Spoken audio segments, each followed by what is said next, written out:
Determinant बोलते हैं, ठीक है। डिटर्मिनेंट और डिटर्मिनेंट को डेट ए से दिखाते हैं। कोई सारण ये है, जैसे तुम अवयव पढ़े हो ना, ए बी सी डी, कोई अवयव पढ़े हो ए और ए बराबर इतना समथिंग कोई अवयव है, तो सारणी का मतलब कुछ नहीं ना कि इस अवयव का परिमाण बताएगा। क्या बताएगा? परिमाण। मतलब इसी सारणी को हम लिख सकते हैं डेट, डेट का डिटर्मिनेंट। बात क्लियर हो रही है ना? ए बराबर, इसको हम मर्ज कर देंगे ऐसे ऐसे, ठीक है, ए बी सी डी। ये मर्ज का मतलब ये सीधा रेखाएं हो जाएगी। बात क्लियर? इसे डेट ए, बाद में चल के हम नहीं भी लिखेंगे, बस ये समझने के लिए कि डेट ए का मतलब डिटर्मिनेंट ए। बात क्लियर हो रही है? अब डिटर्मिनेंट ए का मतलब होता है कि जो अवयव ए था ना, अवयव क्या था? अवयव क्या होता था? केवल संख्याओं का क्रमबद्ध मतलब कि इकट्ठा कर दिया जाता था, एक आयताकार बॉक्स में सजा के रख दिया जाता था। यहां पर क्या किया जाएगा? अब उसका परिमाण निकाला जाएगा। परिमाण निकालने के लिए सिंपल होता है, पहले ऐसे गुणा करते हैं, फिर ऐसे गुणा करके घटा देते हैं। कई बार बता चुके हैं आप लोगों को, ठीक है।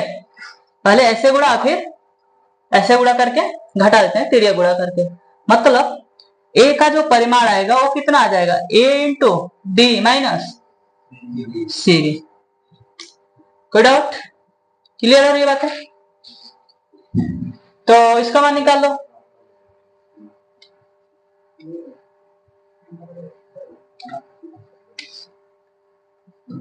एक्स का मान क्या होगा बता दो।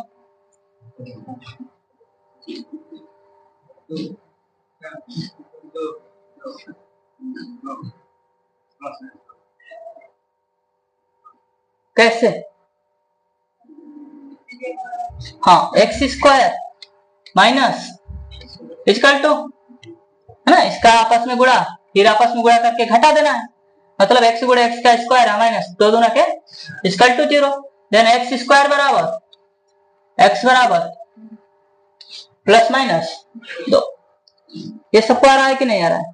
सरणी में इतना दो कोटि का तो क्लियर है। अब थोड़ा सा और आगे बढ़ते हैं।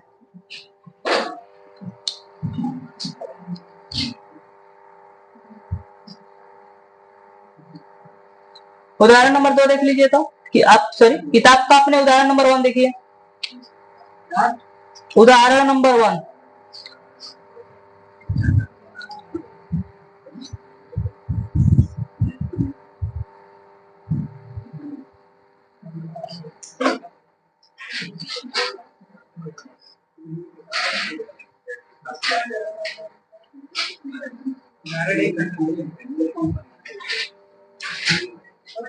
हो जाएगा? नहीं कर लिए हैं कि नहीं? कर लीजिए।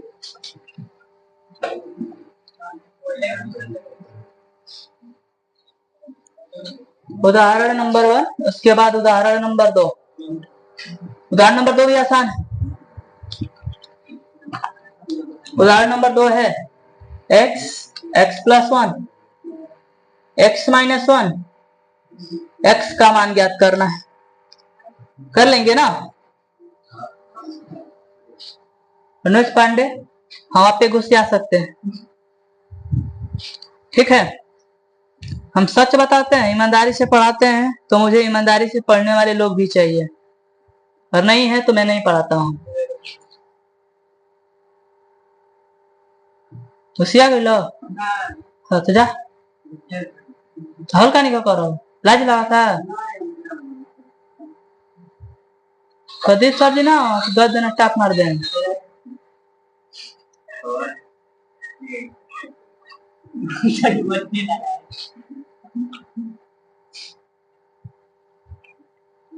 यही कुल से काम कहता नहीं कि सब बजाता थे, एगो हमारी बाजता नहीं।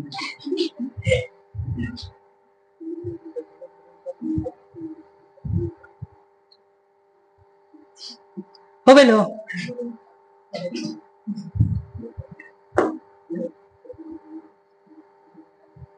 हो गए।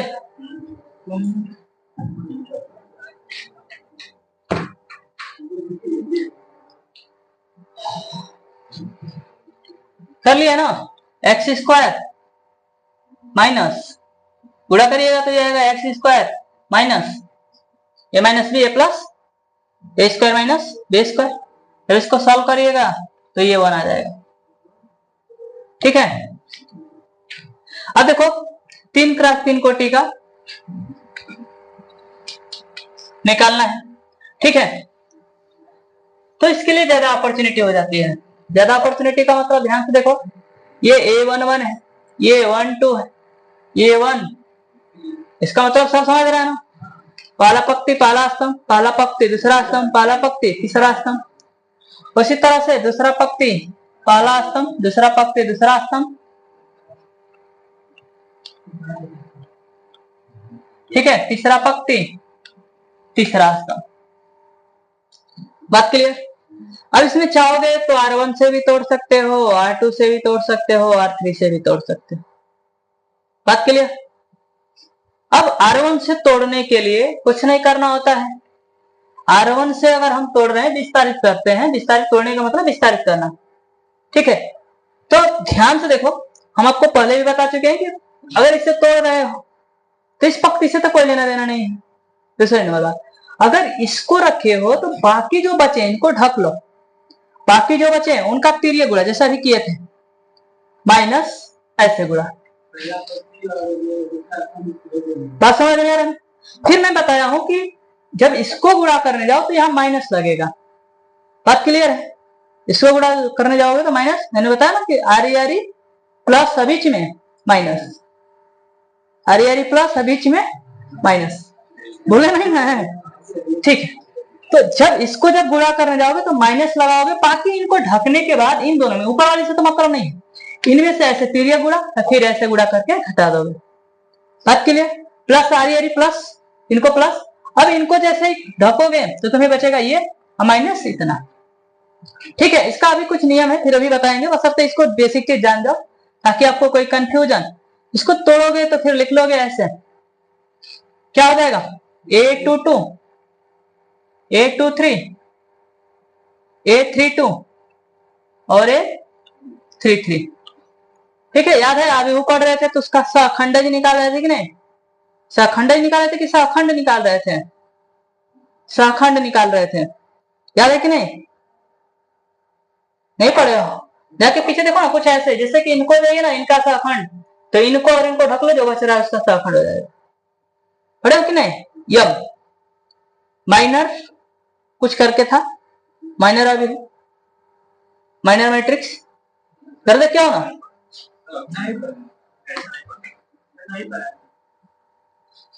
नहीं पढ़ाए हैं तो सर सर आगे होगा तब, ये बाबू आगे होगा, आगे होगा, आगे होगा, शायद मुझे पीछे याद रहा। उपसारणी है, उपसारणी सहखंडज माइनर कोफैक्टर। ठीक है, ठीक है, ठीक है, आगे आगे उपसारणी माइनर। ठीक है, तो ये वही माइनर है, आगे चल के हम बताएंगे। ठीक है, इसको माइनस A12 ये है हो जाएगा A21 A31 A23 A33। बात क्लियर? प्लस लास्ट वाला A13 क्या हो जाएगा, इसको ढक लो, बाकी बचा A21 A22 A31 A32। तो इसका हल करोगे तो तुम्हारा आ जाएगा A11 कोष्टक में, ध्यान से देखो, A22 इंटू A माइनस,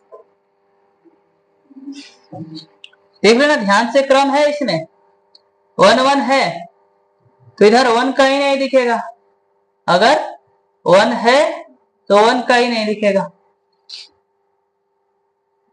थोड़ा सा ऐसा नहीं याद करेंगे, बस इसमें देखो ध्यान से,